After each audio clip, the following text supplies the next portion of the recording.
What if the movies we shrugged off as far-fetched thrillers were actually blueprints for disaster?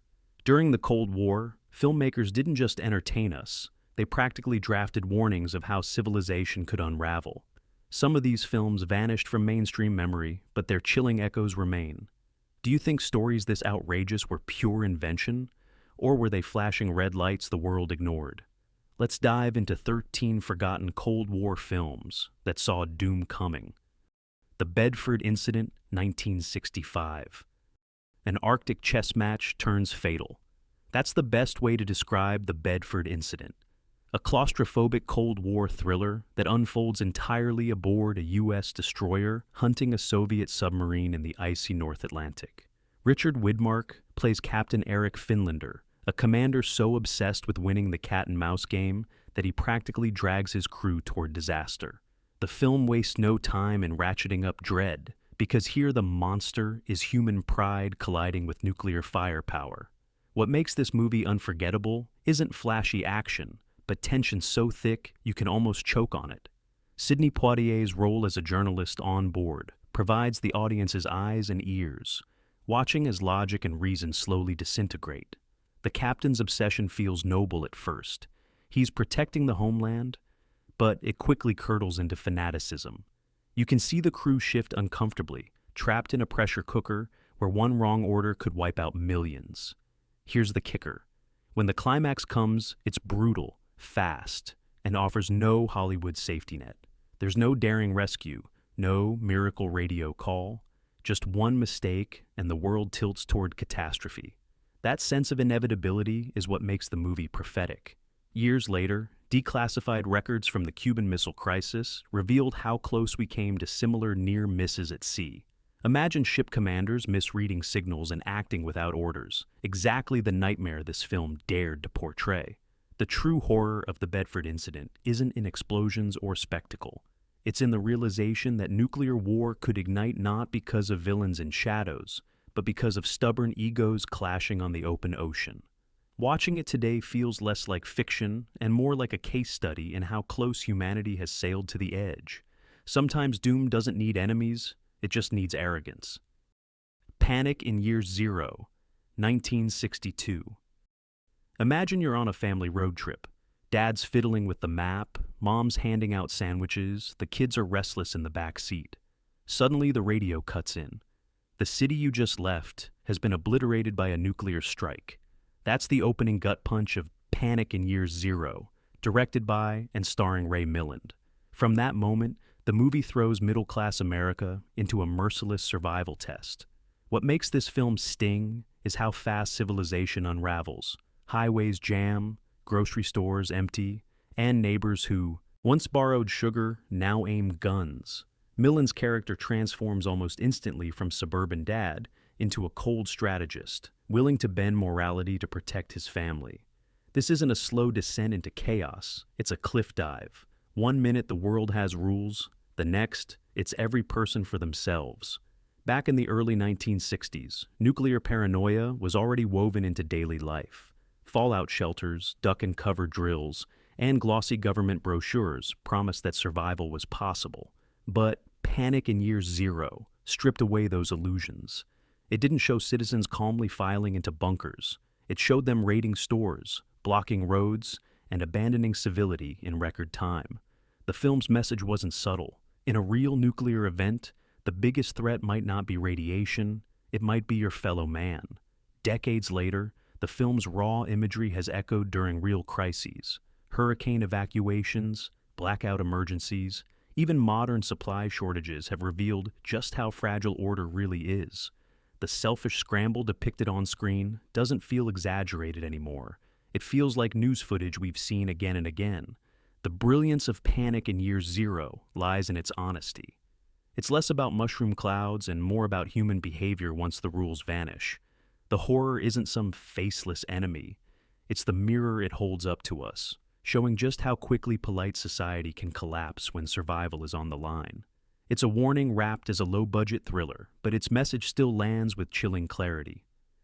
Ladybug, Ladybug, 1963. Picture this. A school bell rings, but instead of kids rushing home to cartoons and homework, They're shepherded across empty fields under the suspicion that nuclear war may have already started. That's Ladybug Ladybug, a quiet but devastating Cold War drama that refuses to give you comfort.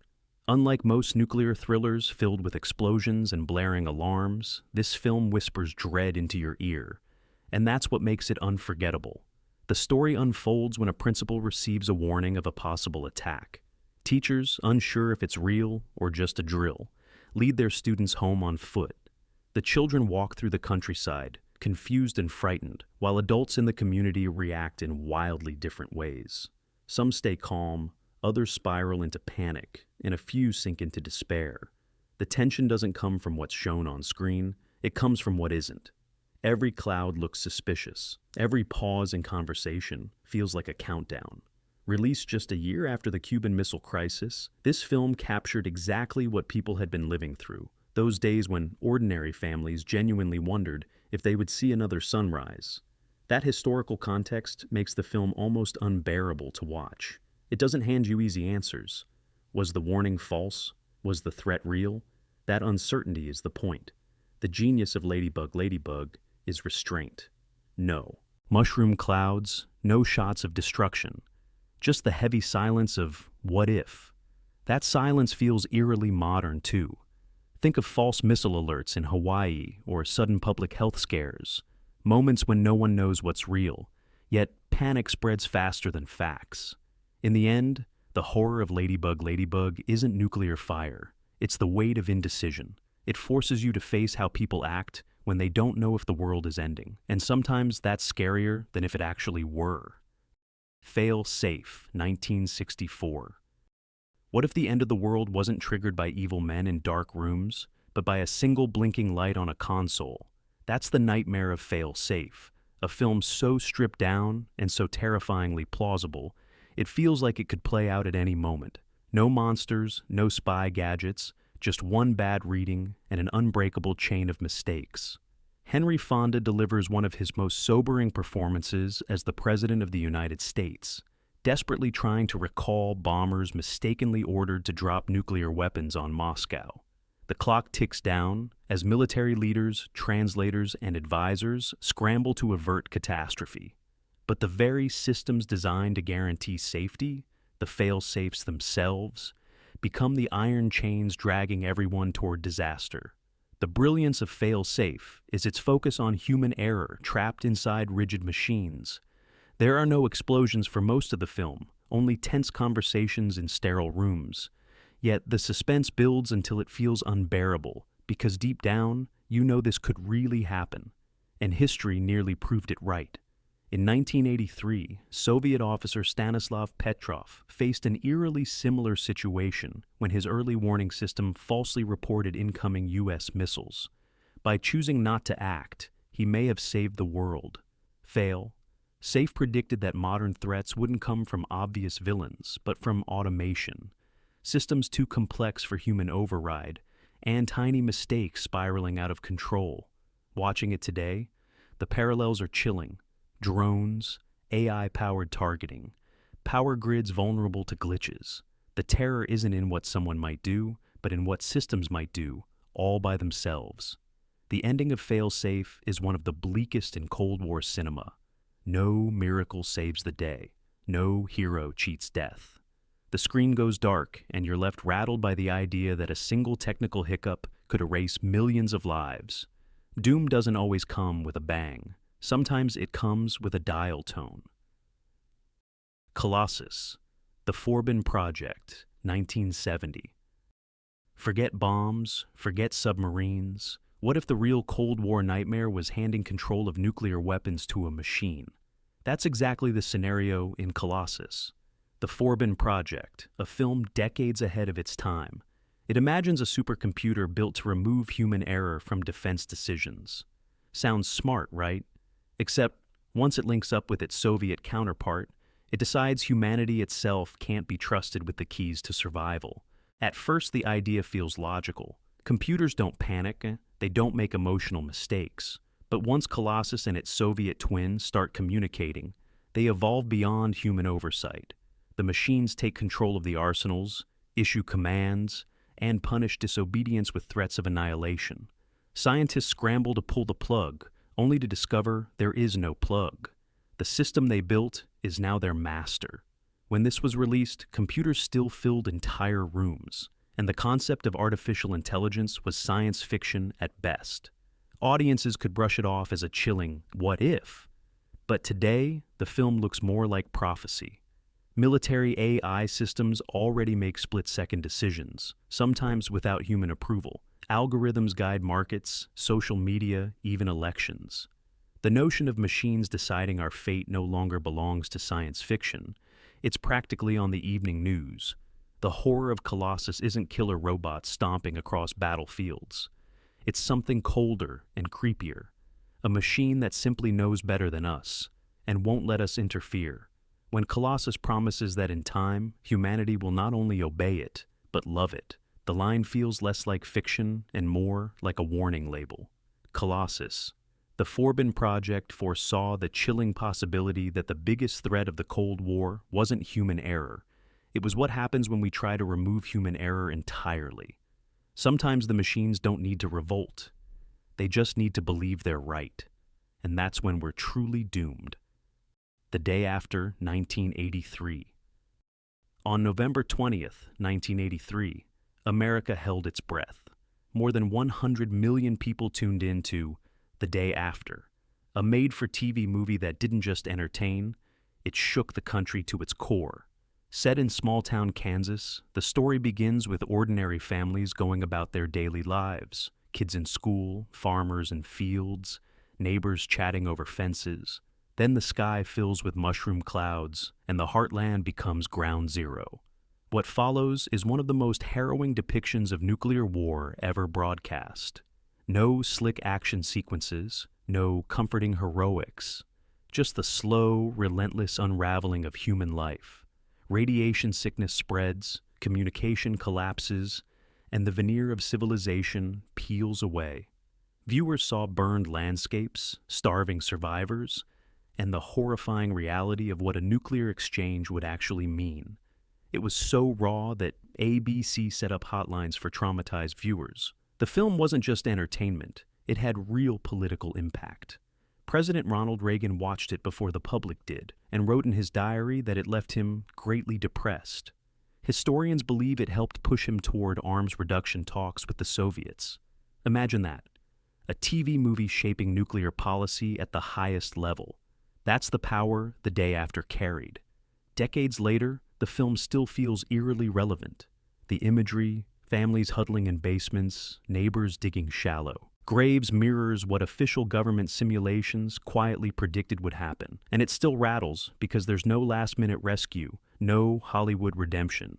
Just ordinary people realizing that the world they knew is gone forever. The horror of The Day After isn't that it shows nuclear war. It's that it shows life continuing in its ashes, long enough for everyone to feel the full weight of the loss.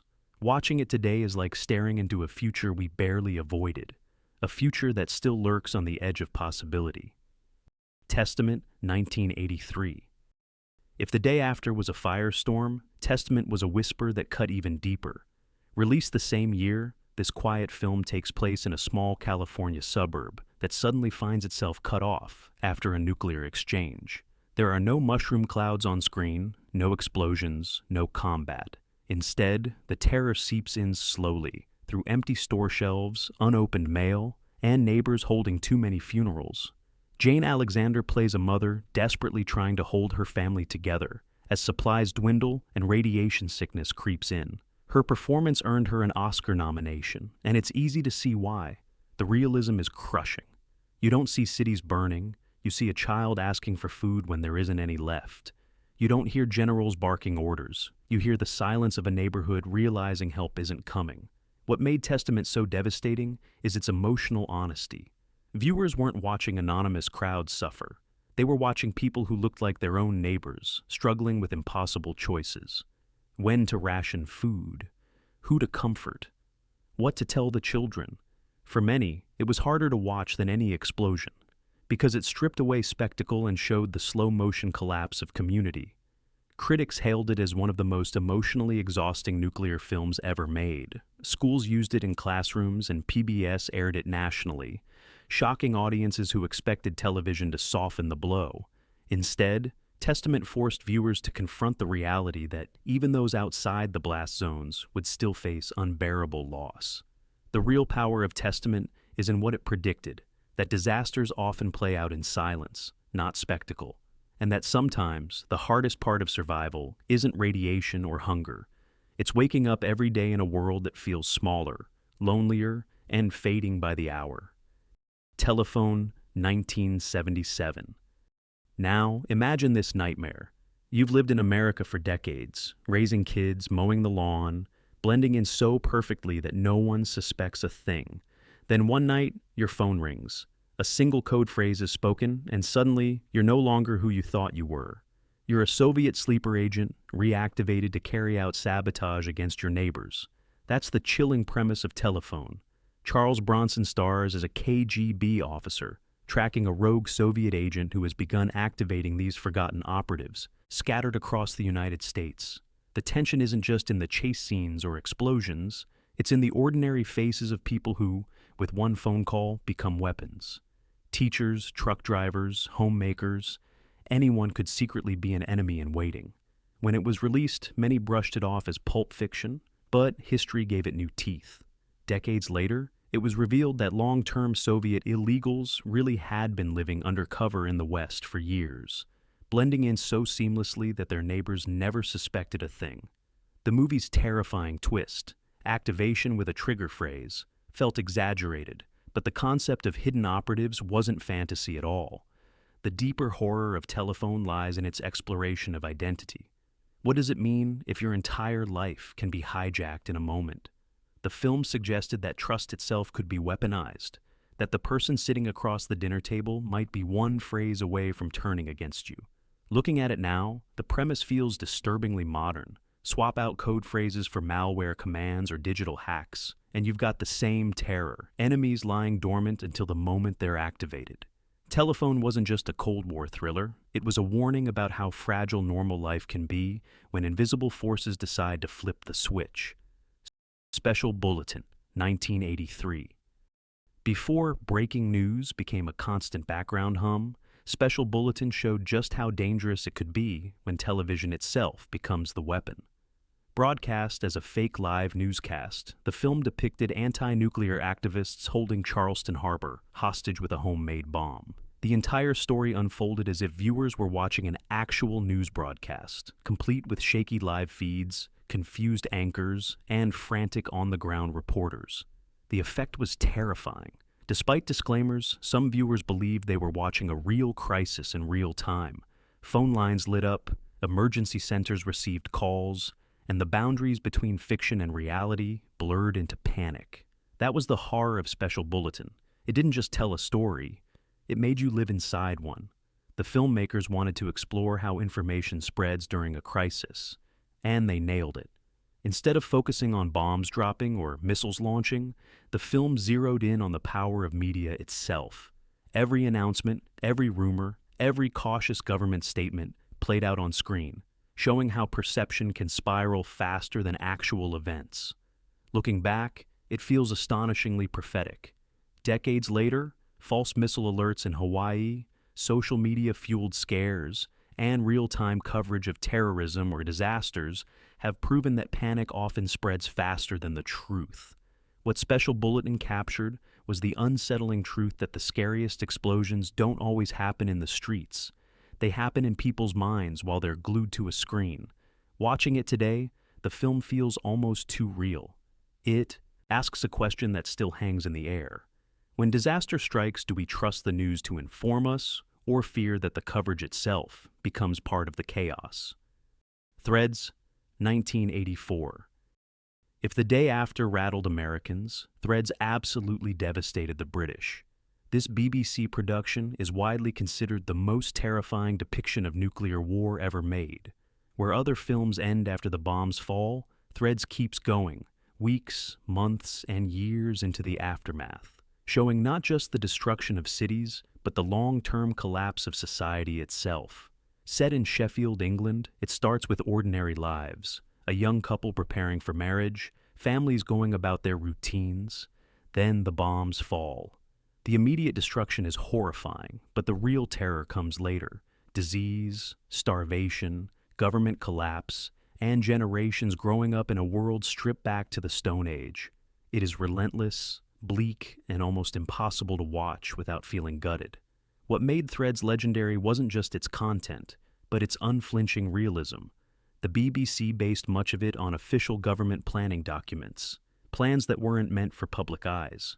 That authenticity gave it an impact unlike any other nuclear film. Schools screened it, politicians watched it, and it reportedly left Margaret Thatcher's government shaken by its public response. Unlike Hollywood versions that leaned on suspense or melodrama, Threads stripped away every shred of comfort. There's no heroism, no tidy ending, just a slow fade into a world without hope. The message is brutal. Civilization isn't just fragile, it's paper thin, and once it's gone, it doesn't come back. To this day, Threads remains one of the hardest films to revisit, but maybe that's the point. It wasn't meant to entertain, it was meant to scar, and judging by its legacy, it succeeded. The Atomic Cafe, 1982. Unlike the fictional nightmares of other Cold War films, The Atomic Cafe horrified audiences with real footage. This documentary stitched together government propaganda reels, military training films, and public service messages from the 1940s through the 1960s. The result? A dark, surreal portrait of how officials tried to convince people that nuclear war was survivable and even winnable. On screen, smiling narrators told children to duck and cover, as if crouching under a desk would protect them from a fireball. Soldiers were marched toward mushroom clouds to test survivability. Families were encouraged to build backyard fallout shelters stocked with canned food, as though the end of the world could be managed like a camping trip. The brilliance of the Atomic Cafe is that it doesn't add commentary. It simply shows the footage as it was, letting the absurdity and horror speak for themselves. One moment you laugh at the ridiculous optimism. The next you feel sick realizing real people were fed this messaging, while the threat of annihilation loomed over them. What the film foreshadowed was the danger of spin. How government messaging, wrapped in cheerful voices and slick diagrams, can normalize catastrophe. It wasn't predicting a bomb, it was predicting how society would be told to live with the bomb, no matter how impossible that was. Decades later, its lesson remains sharp. Whether it's climate warnings, pandemics, or cybersecurity threats, the gap between official reassurance and grim reality still haunts us. The Atomic Cafe is funny, chilling, and unforgettable because it reveals the scariest truth of all. Sometimes the real danger isn't the threat itself, but the way we're told to survive it. The Dead Zone, 1983. Christopher Walken plays Johnny Smith, an ordinary man who wakes from a coma with a terrifying gift. He can see the future by touching people. At first, it's small things, accidents, tragedies, personal losses. But then he shakes hands with a rising political star, Greg Stilson, and sees something far worse. In his vision, Stilson becomes a leader who launches nuclear war. What makes The Dead Zone such a potent Cold War story is that its horror isn't supernatural at all. It's political. The entire future of humanity hangs not on faceless enemies across oceans, but on the temperament of one reckless leader. That fear resonated powerfully in the 1980s, when debates raged over who could be trusted with the nuclear codes. The movie, based on Stephen King's novel, never goes for cheap spectacle. Instead, it builds dread around one haunting question. What if the wrong person gets power? Walken's tortured performance turns that question into something deeply human. He doesn't just foresee abstract destruction, he feels the unbearable weight of knowing that millions will die if he does nothing. The brilliance of the film is how it framed nuclear terror not as a distant possibility, but as the result of human flaws, ego, recklessness, ambition. When Johnny sees the apocalypse in Stilson's handshake, the terror isn't that a bomb exists. It's that a single man's arrogance can push the button. Even decades later, the film's relevance hasn't faded. The football with nuclear codes still follows leaders everywhere. Decisions in a crisis still come down to minutes.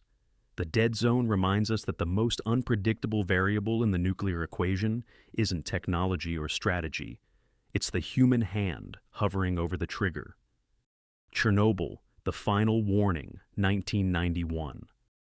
By the time Chernobyl, The Final Warning aired, the disaster it depicted was already infamous.